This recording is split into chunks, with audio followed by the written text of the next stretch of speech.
एक दफा का जिक्र है कि एक छोटे से गांव में नन्ना नामी एक लड़का रहता था। नन्ना बहुत मेहरबान और मासूम था, लेकिन इसमें एक आदत थी कि वो हर काम कल पर छोड़ देता था।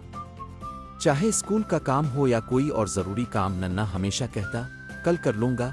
एक दिन नन्ने के गांव में एक अहम इम्तिहान का ऐलान हुआ। गांव के बड़े बुजुर्गों ने कहा कि जो बच्चा इम्तिहान में कामयाब होगा, इसे गांव का सबसे ज़हीन बच्चा माना जाएगा और इसे इनाम भी मिलेगा।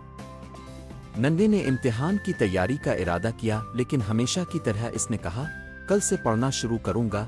यूं दिन गुजरते गए और इम्तिहान का दिन करीब आ गया। जब आखिरकार इम्तिहान का दिन आया तो नन्ने ने सोचा कि अब वो क्या करेगा। इसने तैयारी नहीं की थी। नन्ना जब इम्तिहान देने गया तो इसे सवालात बहुत मुश्किल लगे। इसने कोशिश तो की, लेकिन कामयाब ना हो सका। इम्तिहान के बाद नन्ना बहुत अफसुर्दा था। इसे एहसास हुआ कि अगर वो रोज़ाना थोड़ी मेहनत कर लेता और अपने काम को कल पर ना छोड़ता, तो आज इसे नाकामी का सामना ना करना पड़ता।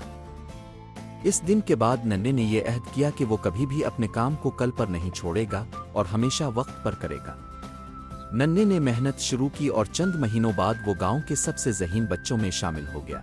इस कहानी से हमें यह सबक मिलता है कि जो काम आज करना हो, इसे कल पर नहीं छोड़ना चाहिए, वरना वक्त हाथ से निकल जाता है।